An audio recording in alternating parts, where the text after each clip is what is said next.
Well, thank you all. I'm delighted to be with you here today, and I'm very pleased to be here in Buffalo. And I want to urge everyone to keep eating and especially keep drinking, because I find that keynote addresses are much better if that happens. I want to congratulate our host city because personally I've heard that the Buffalo Bills has a better ring to it than the Toronto Bills.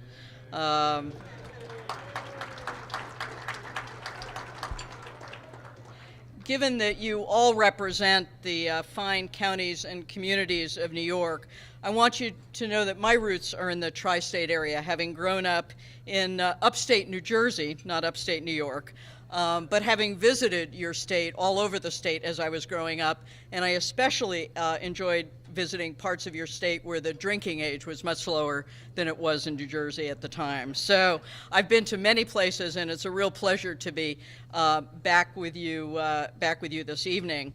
I especially want to thank Mark, Stephen, and the New York State Association of Counties for inviting AARP to be part of this important conference. And also to say hello to Matt Chase, who I know is here from your national association. Matt and I suffered from the same problem when we speak at organizations around the country, which is that we come from Washington, D.C., and we're here to help. So I know tomorrow that he'll be able to talk to you, and I appreciate the chance to do it tonight. Many of you have probably heard of our organization. If nothing else, you know that we send you a bunch of mail and that we can find you anywhere in the country when you turn 50. That's absolutely true. But what you may not know is that AARP is the largest membership organization in the country with 38 million members, including more than 2.5 million members in the counties you represent here in New York. We have staff and volunteers in all 50 states, including offices in Albany and New York City, and we're led by our State Director, Beth Finkel, who's here with us today, and many of our AARP staff who are in this room, and more importantly, around the state working every day on behalf of people over the age of 50. We work on a number of issues that are important to you all, like retirement, health security, transportation and housing, and livable communities. Now, I know you have a packed couple of days, and much like the job of a public official, the agenda for this conference is wide-ranging, from workforce development to emergency services to sustainability. I know the demands on your time are great, and the competition for your services come from all corners, from federal and state government, from businesses, from educators and nonprofits, and most importantly, from your constituents. And not surprisingly, given the population that AARP represents, I have a very specific and very special plea for you. And that is that as you prepare for the challenges and opportunities ahead, and I know you have many, that as you design systems, services, and supports for your constituencies, I urge you to consider your work through the lens of an aging society, and that you consider solutions that benefit people of all ages, because simply put, our country's getting older. On January 1st, 1946, the first of 78 million baby boomers was born. And on January 2011, those boomers began turning 65, representing the most significant demographic shift in our nation's history. By 2030, 1 out of every 4 Americans will be over the age of 50, and the 65-plus population will double to 72 million. And just as we're aging in the aggregate, every single state is getting older. And by 2010, 1 in 7 people living in New York were age 65 and over. By 2030, 1 in 5 are projected to be 65 plus, nearly 3.6 million people. And if the state is heading in that direction, that means the counties you all represent, and you know this well, are already there. The New York counties will, on average, see a 55% increase in your 65-plus population over the next 15 years. And this is especially pronounced in places like Delaware and Seneca counties, among them.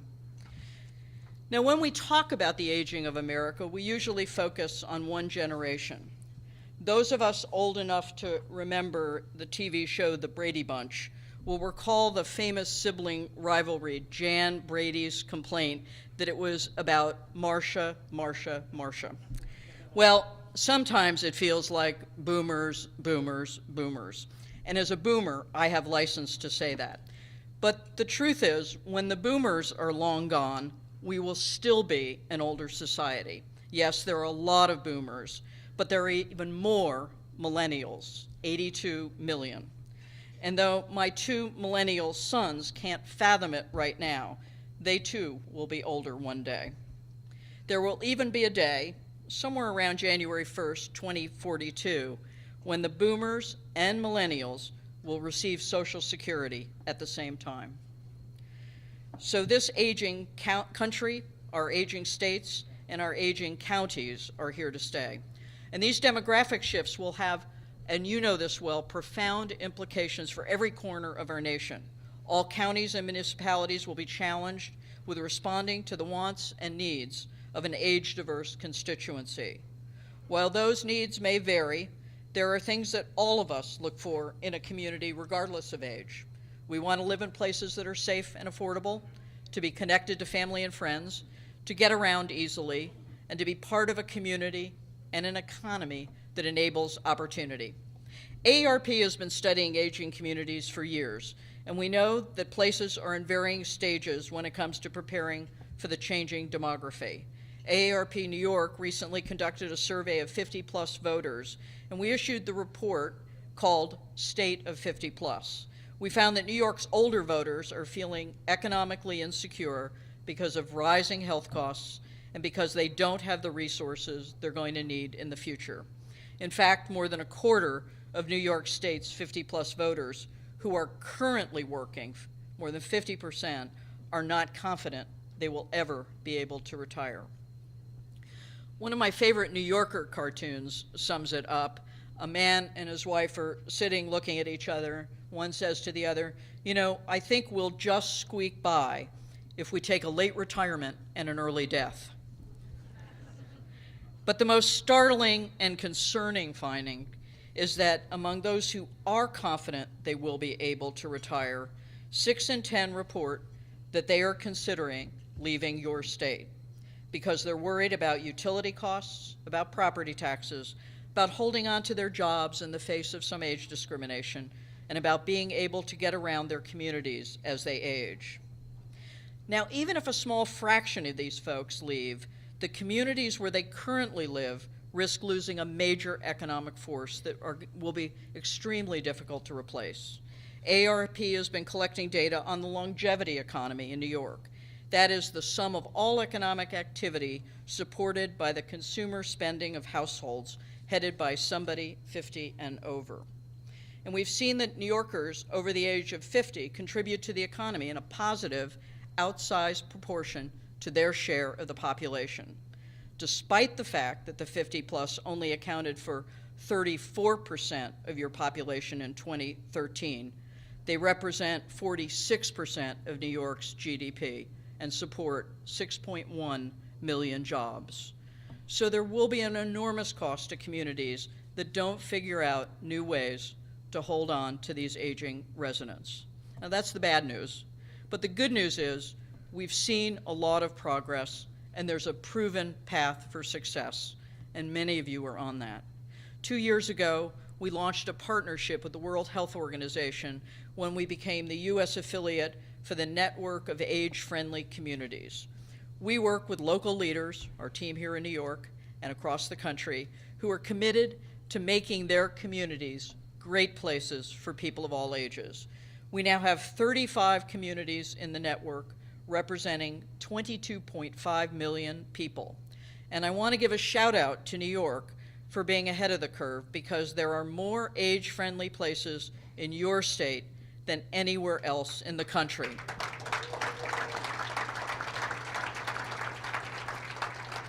Twelve communities, including New York City, Westchester County, Suffolk County, Onondaga County, I can never pronounce all your names, Chemung County, the city of Syracuse, Brookhaven Town, the village of Great Neck Plaza, the town of Elmira, the city of Elmira, the town of Big Flats. And I know there are representatives here today from some of those communities. We applaud you and we look forward to working closely with you as you continue to develop plans and put things into action.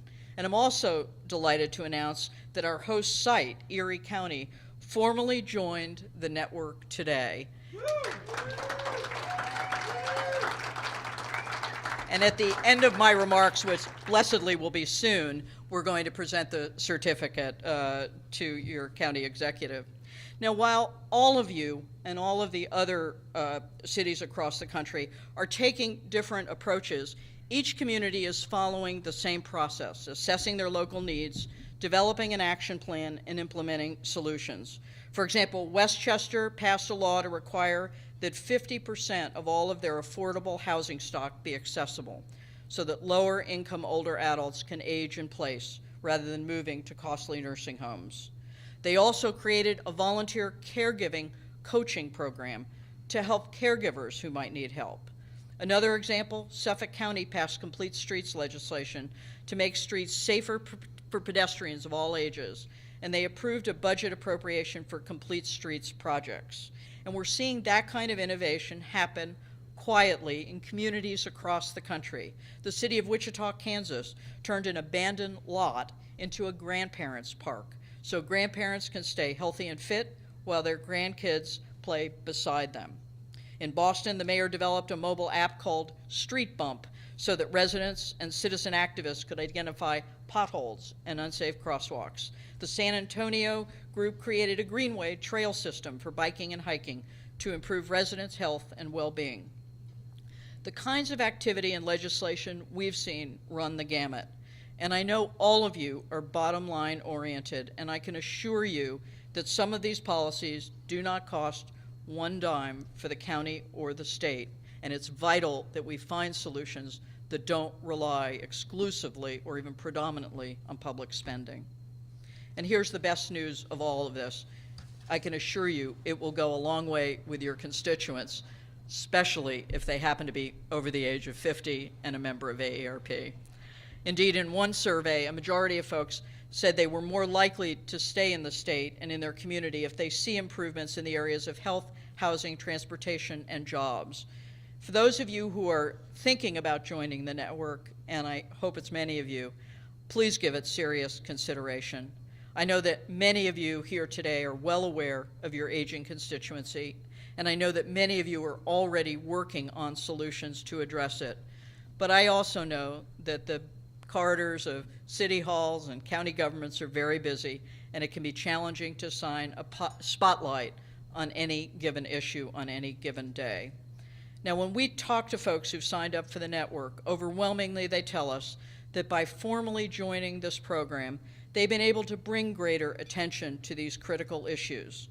In addition to giving you access to information, resources, and support, we'll connect you with other communities in New York and across the country who are grappling with similar challenges and opportunities. And I also encourage you to check out our age-friendly toolkit at aarp.org/livable, where you can find more information. We've collected best practices from across your state and across the country, and sometimes just looking at something, thinking of how it might be adapted, can be a step in the right direction. Now, for some of us here today, the dramatic demographic shift is already part of our everyday thought and planning, and has been for some time. But for others, it may have so far played only a peripheral role in your responsibilities and your work. But regardless, no matter where you sit and what you do, these issues will increasingly become front and center. I firmly believe that when future historians look back on this first half of the 21st century, they will judge today's leaders in part on how we responded to the challenges and seized the advantages of our aging country for the benefit of today's generations and generations to come. Now, you are all on the front lines as the face and the arms and the brains of government at the local level. Your work lives at that wonderful intersection of public service and real people. We're counting on you to lead. More importantly, your constituents are. I thank you all for the leadership you've shown, not only in the counties and cities I mentioned, but in all the places you work every single day. And thank you for all you do for the citizens of your great state. Appreciate it.